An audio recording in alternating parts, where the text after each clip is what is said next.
Estamos voltando ao vivo para todo o Mato Grosso do Sul e nesse momento a gente fala aqui da frente da Comissão de Constituição e Justiça, que é hoje uma comissão que talvez represente o que há de mais relevante, né, nas decisões nacionais e que é presidida pela senadora Simone Tebet, que veio nos visitar hoje justamente para trazer algumas informações importantes sobre o Brasil, sobre Mato Grosso do Sul.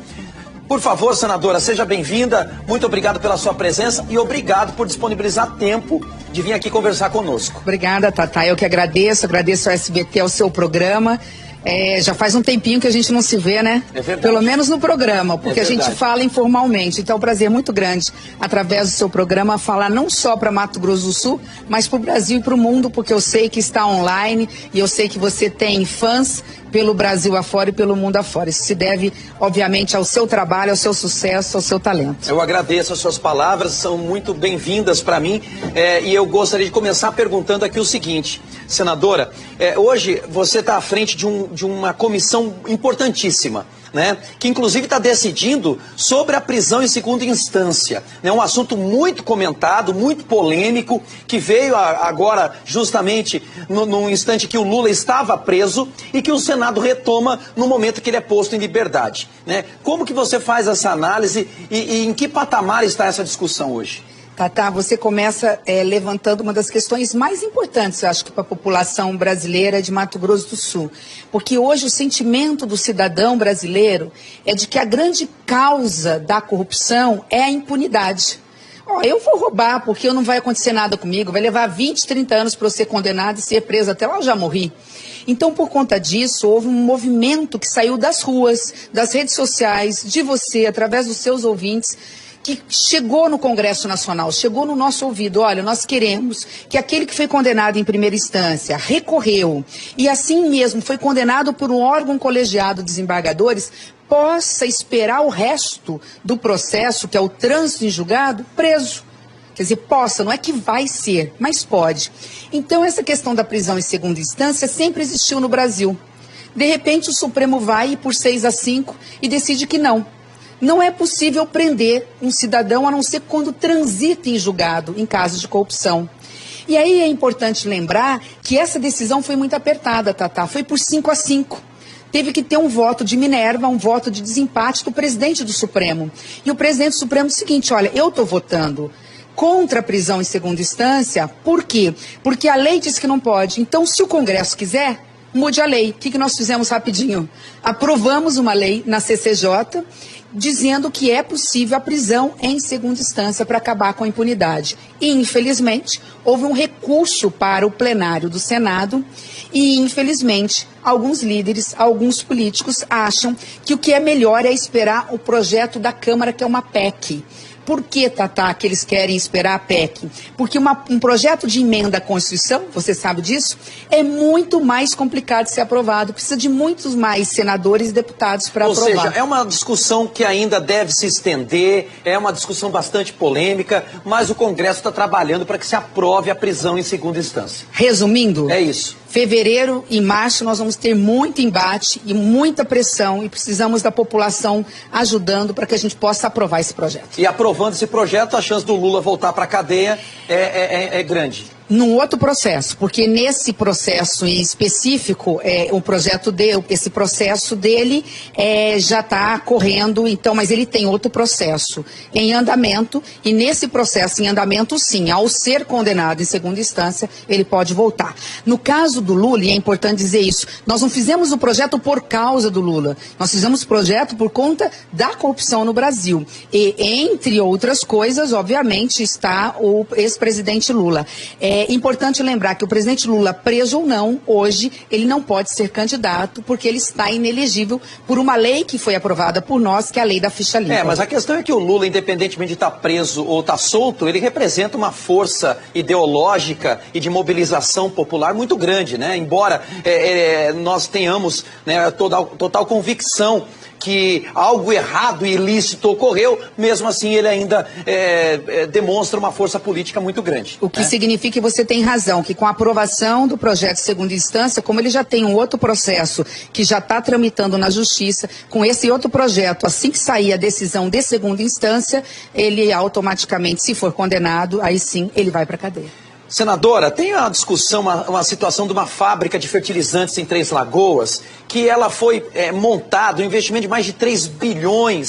E aí houve um recuo do grupo que estava trabalhando e um grupo russo entrou para comprar essa fábrica de fertilizantes, injetando mais de 5 a 8 bilhões nessa fábrica, que para Três Lagoas e para o Mato Grosso do Sul seria uma galinha dos ovos de ouro. Só que a galinha até agora não botou um ovinho de ouro sequer. Nem de prata, né? Nem de prata, nem de bronze, nem de nada, né? E eu sei que a senhora tem aí um trabalho justamente para ver se faz acontecer esse momento empresarial e de empreendedorismo lá em Três Lagoas. Em que pé está a compra dessa fábrica de fertilizantes? Tenho notícia muito boa que eu vou dar em primeira mão, que eu acho que ainda não saiu para ninguém. Lembrando que essa fábrica, eu quando fui prefeita em Três Lagoas, o último ato meu foi dar para a Petrobras 500 mil metros quadrados de área. Nós compramos uma área para a Petrobras, passou pela Câmara de Vereadores para que ela pudesse construir essa fábrica. Em 2014, ela estava com 87% pronta, por exemplo, praticamente pronta. Ela ia gerar e vai gerar 10 mil empregos diretos e indiretos no Mato Grosso do Sul e no Brasil. De repente, por conta da corrupção lá na Petrobras, a obra parou, a Petrobras desistiu de investir em gás. Vamos licitar. Licitou, depois de muito tempo ganhou essa empresa russa, a Arcon. Quando ela estava negociando agora, o final do ano, com a Bolívia, para assinar o contrato de gás, porque ela precisa do gás da Bolívia para entrar na fábrica, para ela produzir o fertilizante, o presidente Evo Morales foi destituído. Consequência, ela falou, não posso mais fazer investimento. Qual é a notícia boa que eu tenho que dar para a população? Primeiro, como o Tatá falou, e é verdade, essa fábrica é a galinha dos ovos de ouro de Mato Grosso do Sul e do Brasil. É o maior investimento da década de Mato Grosso do Sul e do Centro-Oeste. Porque sozinha essa fábrica vai diminuir a nossa dependência com o mundo em 50% de importação de fertilizantes. Para quem não sabe, fertilizantes vai na lavoura, vai no gado, vai no capim. Isso vai significar que nós podemos estar barateando o preço dos alimentos que nós comemos na nossa mesa. Qual é a notícia boa que eu tenho para dar, Qual que é a notícia? Tivemos ontem com o secretário Jaime Verruc, do governo do estado. Ele esteve com a Petrobras, eu estive em dezembro, e ele me confirmou ontem o que o presidente da Petrobras me falou em dezembro. Eles estão publicando agora um teaser que eles falam que é um modelo de edital em fevereiro, com novas regras mais fáceis, para facilitar a nova licitação. Lembrando que 2 pontos fundamentais nessa questão. Não vamos mais precisar do gás da Bolívia. A Petrobras vai garantir o gás, vender a preços razoáveis para a empresa que ganhar o gás, que era a grande dificuldade que tinha. Então vai ter muitas ofertas por essa fábrica. Muitos concorrentes nessa licitação. Ou seja, agora tendo um gás dentro do Brasil, num preço totalmente diferenciado, né, o que vai poder operacionalizar essa indústria. Exatamente. E outra questão, por que foi difícil vender? Porque eles amarraram uma fábrica que dava prejuízo do Paraná de fertilizante junto. Quem quiser de Três Lagoas tem que comprar do Paraná. Agora não. Agora é só a galinha dos ovos de ouro para o Brasil. Quem quiser comprar a fábrica de Três Lagoas, é ela que vocês vão comprar. Adquirir. A concorrência vai ser boa, é um ano de licitação, o processo, notícia. Mas quem sabe já no final deste ano nós já tenhamos o contrato assinado e a retomada dessa fábrica. Agora, o que a bancada de deputados e senadores de Mato Grosso do Sul tem trazido para o Mato Grosso do Sul? Rapidamente, me dá um panorama do que vocês têm trabalhado. Além de sermos parceiros do governo do estado, seja qual for o governador, é nossa obrigação, seja situação ou oposição, nas obras de infraestrutura, na defesa do nosso Pantanal, nas obras que trazem a movimentação financeira e econômica para o estado. Cada senador e cada deputado tem direito a colocar 15 milhões de reais em emendas, fora as extras que a gente consegue. Então, se você for pensar e multiplicar por 11, 15 milhões por 11, são 165 milhões fora as emendas de extra. Metade disso vai diretamente para a saúde. O cidadão que está nos ouvindo, que assiste o seu programa, às vezes fala assim, o que um senador, um deputado está fazendo? Às vezes, você está indo numa escola reformada com emenda que nós conseguimos, num hospital que foi construído, numa estrada, passando em cima de uma estrada de uma obra com recurso federal que a bancada conseguiu. A gente não aparece, é esse o caminho mesmo, porque quem tem que aparecer é o seu prefeito, é o seu governador. Agora, Simone, qual a sua avaliação do desempenho do Bolsonaro nesse primeiro ano de governo e qual a sua expectativa para a economia do Brasil? Nós a gente tem a tendência de melhora ou a gente ainda vai ficar patinando? Existe aí se cogita uma diminuição ainda dos juros? Uma análise geral disso. Muito geral. Bom, eu teria 2 notas para dar para o presidente, com todo respeito, e disse isso para ele. Eu tive no café da manhã com o presidente e disse para ele. Da parte da equipe econômica, eu não tenho queixas. Eu acho que a equipe econômica trabalha bem. Eu daria, obviamente, não daria 10 nem 9, mas daria uma nota 8. Acho que a equipe exagera em muitos pontos, mas o Congresso Nacional corta os excessos e a gente molda de forma a apresentar o que é melhor para o país. Mas em relação à postura pessoal do presidente, eu disse isso para ele, presidente, eu apoio o seu governo, ajudo no que for possível, mas o senhor precisa entender que o senhor governa para todo mundo agora, o senhor não governa para um ou para outro. Então vamos moderar um pouquinho o radicalismo, vamos aceitar as pessoas nas suas diferenças, porque somos todos diferentes. Acho que esse ano o presidente vem mais moderado, mais equilibrado no falar, no pensar. E nós estamos lá para ajudar, né? Nós temos que fazer oposição a pessoas, não ao país. Nós temos que ajudar o país, nós ainda temos uma fila de desempregados, ainda falta comida na panela de muita gente, e a gente está lá para melhorar a economia, para que as pessoas possam voltar a ter emprego. E aquele que tem emprego, né, Tatá, que possa melhorar a renda, porque o salário mínimo não está dando para quase nada, né? Eu acho que a gente tem bastante assunto importante, relevante, que diz respeito justamente à vida do cidadão para se discutir, para se melhorar, né? E quando a gente fica patinando, né, no ego ou até mesmo, né, nas observações das pessoas e não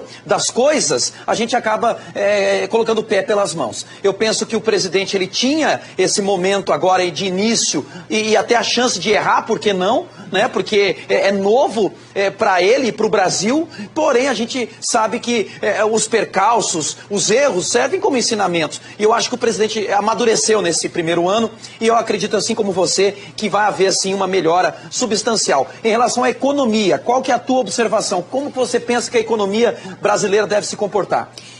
Nós tivemos um crescimento do PIB, eu vou arredondar de praticamente, eu acho que vai dar 1%. Esse ano é uma previsão de dobrar. Isso significa muita coisa. Quer dizer, se nós conseguimos aí um PIB de 2%, todo mundo fala, mas para que PIB, né? É porque o PIB significa a soma da riqueza de tudo. Significa que se o PIB crescer, cada 0,1% que cresce é muito emprego, é muito dinheiro vindo para a mão do nosso trabalhador. Se crescer 2%, 2,2%, significa que 2021 a retomada do crescimento vai de vento em polpa. Para isso, é fundamental que o Congresso avance na reforma tributária, diminua a carga tributária, simplifique a carga tributária, diminua os tributos, e o Congresso Nacional está muito empenhado. Se nós aprovarmos, ainda que seja uma mini reforma tributária, com aspectos que estão na CCJ sobre a minha responsabilidade, eu disse para o ministro Guedes e para o ministro e para o presidente da República no final do ano que contem comigo para avançar nos projetos econômicos que estão na CCJ.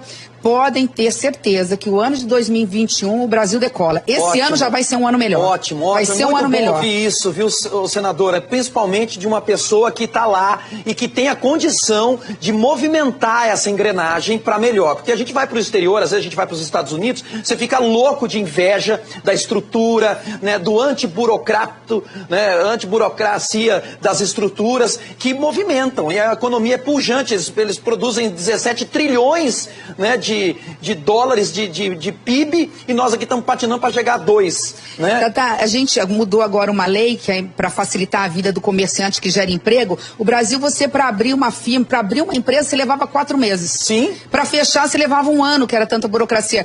Em alguns países do mundo é em horas. 2 dias, 4 dias, em alguns é em horas no computador, mas a média é dias mesmo. Nós levamos 4 meses. Agora nós fizemos uma lei para o micro e pequeno, para aquele que não tem problema muito ambiental para se discutir, ele também em uma semana, e não mais 4 meses, ele vai poder abrir o comércio e com isso imediatamente já contratar as pessoas que estão desempregadas. Sensacional. Agora, finalizando a nossa entrevista, senadora, falando da questão pessoal, eu penso que a senhora tem deixado já um legado, né, substancial na sua projeção política. Agora, o sonho da Simone Tebet, você almeja uma presidência da República? Porque hoje, no patamar de importância que você tem, você pode chegar lá com toda certeza. Agora, dentro do Estado, o que a Simone sonha para o Estado? Quais seriam as suas pretensões políticas para os próximos anos?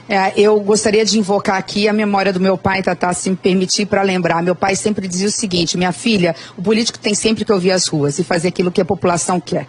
Então eu acho que eu tenho que ouvir a população. Se a população achar que eu devo parar daqui 3 anos, eu vou para casa, eu sou professora universitária, tenho o maior orgulho disso, de ter dado aula para 4 mil jovens do direito. Se eles acharem que eu devo ser candidata à reeleição, sou candidata à reeleição no Senado. Já tive um partido que me ofereceu o partido para ser candidata a presidente da República. Eu já tive partido que me sondou para até na possibilidade, olha, nós estamos sondando a possibilidade de ser candidata a vice-presidente, mas o que eu quero é servir Mato Grosso do Sul. Meu pai morreu na cadeira de senador, ali no plenário. Meu pai praticamente morreu fazendo o último discurso, invocando o amor que ele tinha por essa terra. Então esse amor que eu dedico, que é o amor que eu tenho para o futuro desse Estado, que é o Estado que me deu as maiores alegrias da minha vida, que foram as minhas filhas. É dessa forma que eu quero servir. Se eu servir bem, sendo professora universitária, quem sabe um dia eu vou voltar aqui como professora, conversando com você sobre algum assunto polêmico que esteja acontecendo em Mato Grosso do Sul. Então, acho que cada um tem sua missão,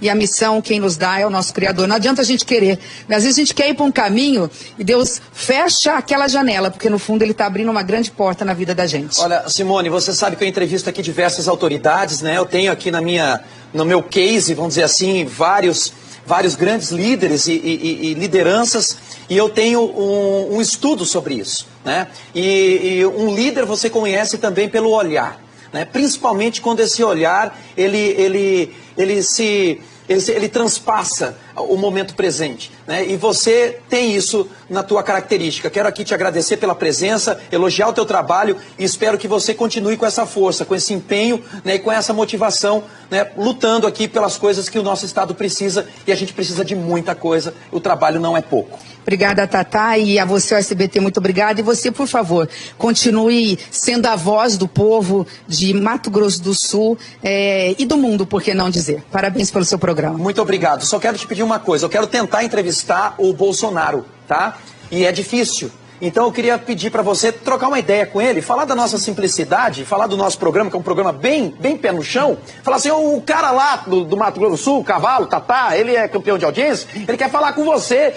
Pode ser pelo telefone mesmo. Entendeu? Para você falar para 79 municípios. Vê se você consegue dar um alô para ele. Quem sabe ele, ou o ministro Guedes, ou o ministro Moro, que tem muito a ver com a parte de segurança. Legal. Se eu puder, não tenho, quem sabe, essa força toda, mas eu faço questão de fazer o pedido. Muito bem, muito obrigado. Recebemos então aqui no programa O Povo na TV a senadora Simone Tebet trazendo informações sobre Brasília, sobre Mato Grosso do Sul e algumas boas notícias para o desenvolvimento do nosso estado.